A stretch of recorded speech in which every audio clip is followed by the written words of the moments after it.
नमस्कार, आप देख रहे हैं ग्लोबल पब्लिक न्यूज और मैं हूं आपके साथ संवाददाता विधि मेहतर।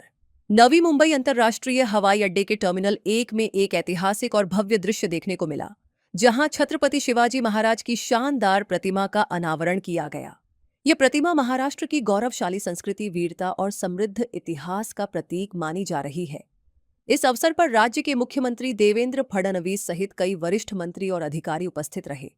पालघर के पालक मंत्री गणेश नाइक, महिला एवं बाल विकास मंत्री आदित्य तटकरे, विधायक प्रशांत ठाकुर, महेश बाल्दी सहित कई जनप्रतिनिधि इस कार्यक्रम में शामिल हुए।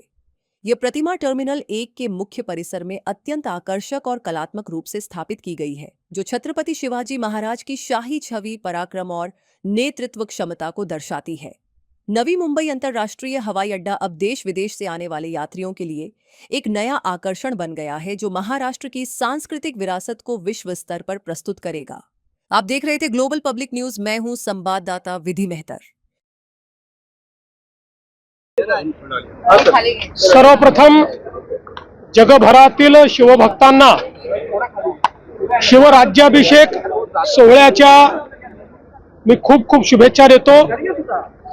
आजचा दिवस हा स्वराज्याला छत्रपती मिळाले तो दिवस आहे आणि ज्या दिवशी संपूर्ण जगाने हिंदवी स्वराज्य मान्य केलं तो आजचा दिवस आहे। आणि मला अतिशय आनंद आहे की अशा या पवित्र दिवशी छत्रपती शिवरायांचा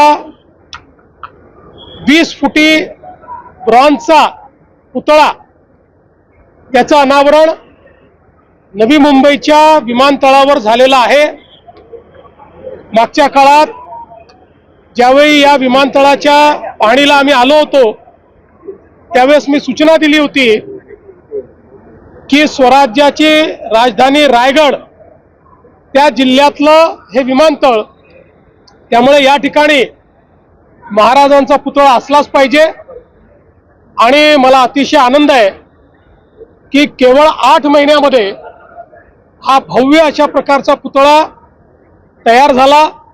आज आम्ही त्याचं अनावरण केलं आहे आणि मला विश्वास आहे या आंतरराष्ट्रीय विमानतळावर येणारा आणि जाणारा प्रत्येक प्रवासी हा महाराजांच्या या प्रतिमेतून, महाराजांच्या पुतळ्यातून, महाराजांच्या स्मारकातून त्या ठिकाणी ऊर्जा प्राप्त करेल। आणि म्हणून मी या ठिकाणी हे जे अडाणी एअरपोर्ट लिमिटेड आहे त्यांचंही मनापासून अभिनंदन करतो, सिडकोचं मनापासून अभिनंदन करतो आणि पुन्हा एकदा छत्रपती शिवरायांच्या चरणी नतमस्तक होतो। नवी मुंबई विमानतळासंदर्भातला नावाचा बदलावणी प्रश्न बघा, नवी मुंबई विमानतळाला लोकनेते दिबा पाटील यांचंच नाव दिलं गेलं पाहिजे हा आमचा आग्रह आहे। त्या संदर्भात आम्ही कारवाई पूर्ण केली आहे। केंद्र सरकारकडे पाठपुरावा चालू आहे। आम्ही तो पाठपुरावा करून नक्की हे नामकरण करून घेऊ। विधान परिषदेच्या 8 जागांवर अनेक उमेदवारांनी माघार घेतली आहे। या संदर्भात सुप्रिया सुळे असं म्हणत आहे की फक्त पैशांच्या जीवावर कुणी निवडून येऊ नये याच्यासाठी लोकसभेमध्ये बिल मांडणार आहे। कशा प्रकारे पक्ष? मी एवढंच म्हणेन की माणसं पैशापेक्षा प्रेमानं जिंकता येतात हे जर तुम्हाला समजलं तर तुम्हाला अशा प्रकारचं बिल मांडण्याची आवश्यकता पडणार नाही। तथापि या निवडणूक प्रक्रियेत परिवर्तन झालं पाहिजे। या संदर्भात जर कोणी बिल मांडणार असेल तर मला काहीच हरकत नाही।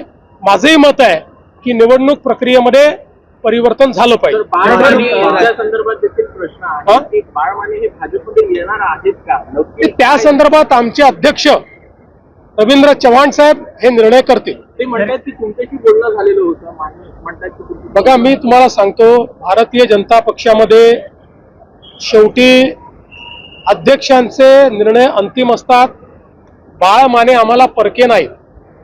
बाळ माने हे भारतीय जनता पक्षातच तयार झालेले आहेत।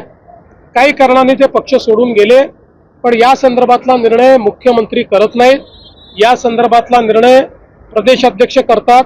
ते जो निर्णय करतील त्याला माझा पाठिंबा असेल। तर सुनेत्रा पवार यांच्या रिक्त झालेल्या जागेसंदर्भात काही चर्चा झाली आहे? नाही, अजून माझ्या 2 दिवस बाकी आहेत। माझ्याशी चर्चा झालेली नाही। त्यांचा निर्णय अंतिम झाल्यानंतर तर निश्चित माझ्या कानावर टाकतील. चला.